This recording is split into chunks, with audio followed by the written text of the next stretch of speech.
Okay, do I really want to be making a video when every other Nintendo YouTuber has been complaining about the pricing?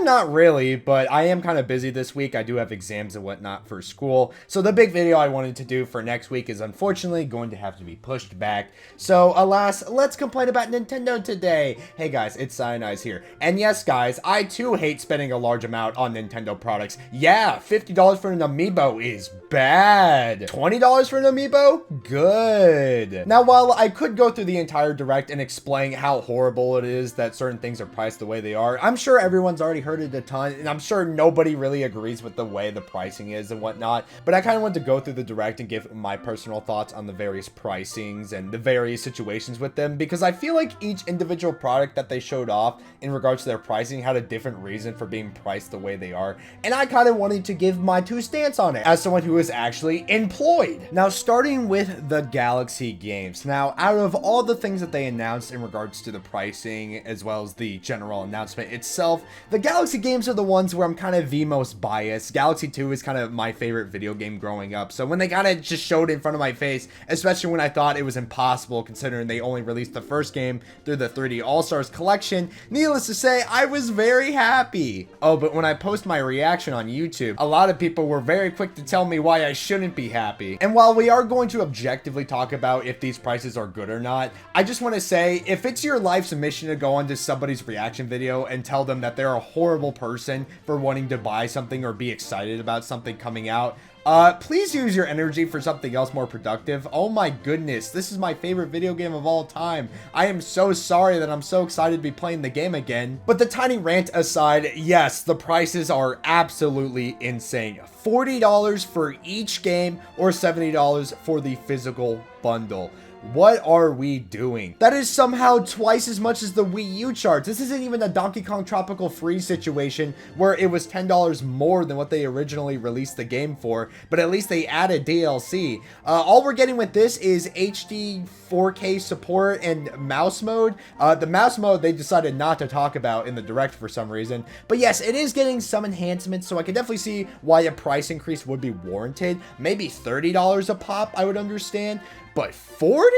Oh my goodness. I think it also makes it a little bit more jarring because if you go to the 3D All-Stars collection and you consider every single game in the collection to be $20 each, then it makes absolutely zero sense by Nintendo's own logic for Super Mario Galaxy 1 to be $40. And that, what are we doing? Now, I will say, as somebody who only bought 3D All-Stars to play Super Mario Galaxy 1, it is nice to be able to have a version of the game where it's just Mario Galaxy 1 and 2. Because honestly, Mario 64, not a fan of it. I just think I'm Gen Z. Okay, I think I just can't play the game. I definitely respect it for what it did, but I just cannot play it. And Mario Sunshine, I just don't think it's for me. I like moving around the place, but when it comes to actually like doing any of the levels and stuff, I don't know. It just isn't for me. And so to have a game that's literally just my two favorite games ever, yes, please, I'm gonna resell my copy of 3D All-Stars now. I don't want it anymore. But $70 freaking dollars, dude, and Nintendo's gonna act like they're giving you a good deal considering it's not $80 like Mario Kart World. They'll tell you, oh wait, it's because each game is $40. And so if we combine them together and take $10 off, look at that, you're getting a pretty good bargain on that. No, you're not.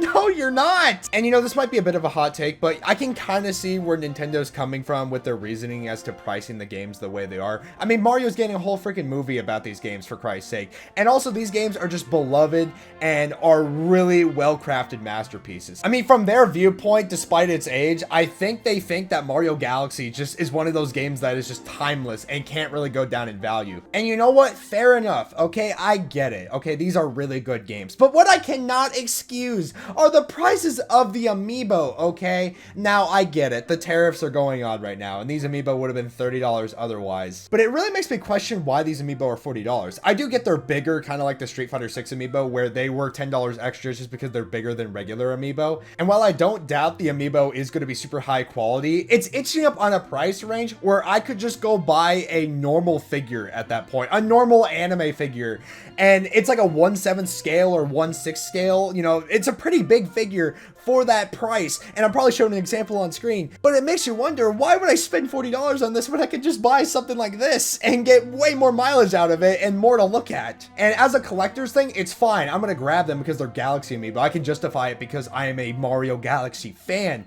But oh my goodness, why would you get these amiibo? There's just no reason. I mean, seriously, why out of all the Mario Galaxy things that are releasing that came out of this direct is the Rosalina storybook the only one that's reasonably priced? And that has 100 pages in it for $25. Oh, and we still have more amiibo to talk about. Can you guys believe that earlier this year I made a video questioning the state of amiibo and whether or not they were going to have a place on the Nintendo Switch too?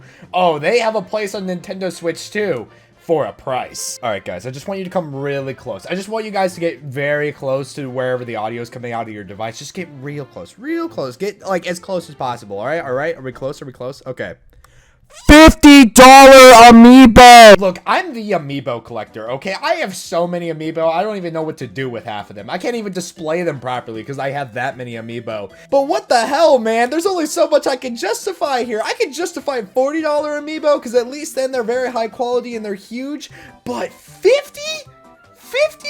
And look, I get it, okay? This is tariffs on top of the fact there's technically 2 amiibo if you count the Kirby character and the machine. But I just cannot believe this is a real thing that we are experiencing right now in the big 2025. This is like price inflation to its absolute highest degree. And you know what's crazy as well? You can't even use the swap mechanic without 2 amiibo. So technically, you have to spend $100 just to make use of the swap mechanic. And this is not even counting the fact that you need to spend $70 on the game itself to even play the darn thing. So that is $170 if you want to make use of the amiibo and the game functionality. I mean, in what world? Just absolutely in what world are we in right now? I don't even expect Kirby Air Riders to do that well. Like, I can't wait to get the game as a Kirby fan, but even the most diehard Kirby fans, I don't know many that are going to go this far out of their way to get these amiibo. I know some Bandana Waddle Dee fans who are probably going to pick up Bandana Waddle Dee because this is his first time having an amiibo figure if you don't count Waddle Dee. But even then, some of the Bandana Waddle Dee fans that I know are not picking up this amiibo because they've been priced out. Because again, $50 amiibo, just get an anime figure at this point. Okay, at least with this next one, I think it's funny. Like, don't get me wrong, it's stupid. Don't get me wrong.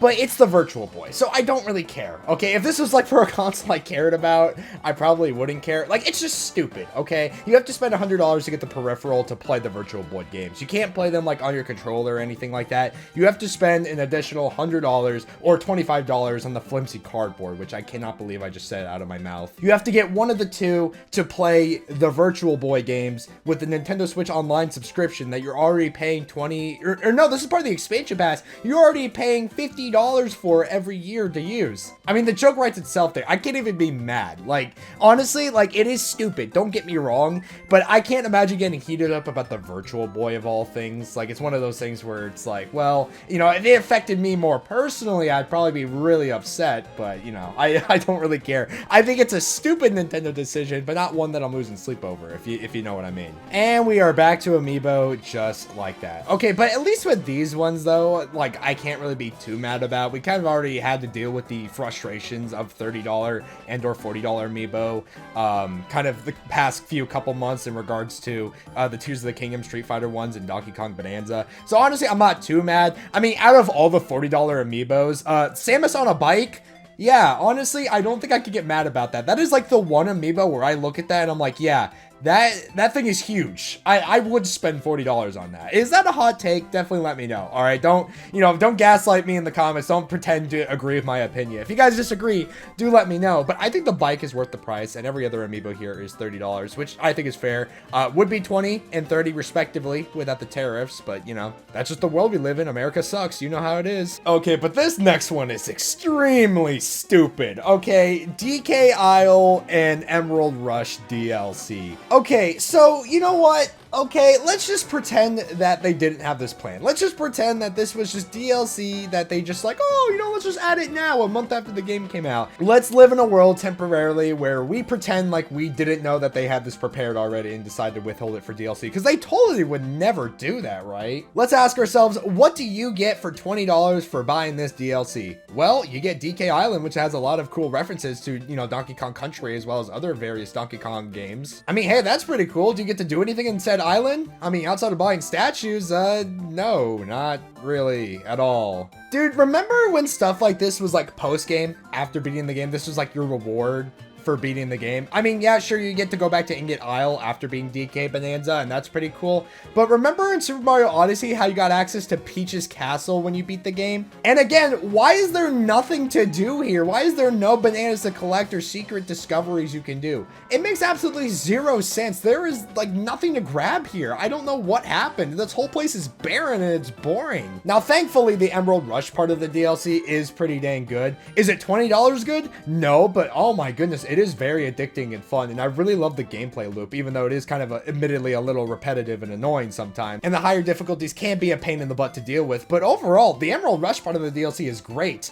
But $20 great? Oh my goodness, I would have paid probably $10 maximum for this DLC, and even then that's kind of pushing it. I feel like $5 would probably be the most reasonable price, but it really hurts that there's like nothing to do on DK Island. That's what blows me away, especially for a $70 game, which granted, the base game itself is worth $70 in my opinion. I think the game was a great time. I think it does a great job of showcasing the Switch 2's features, as well as being a modern video game in the big 2025.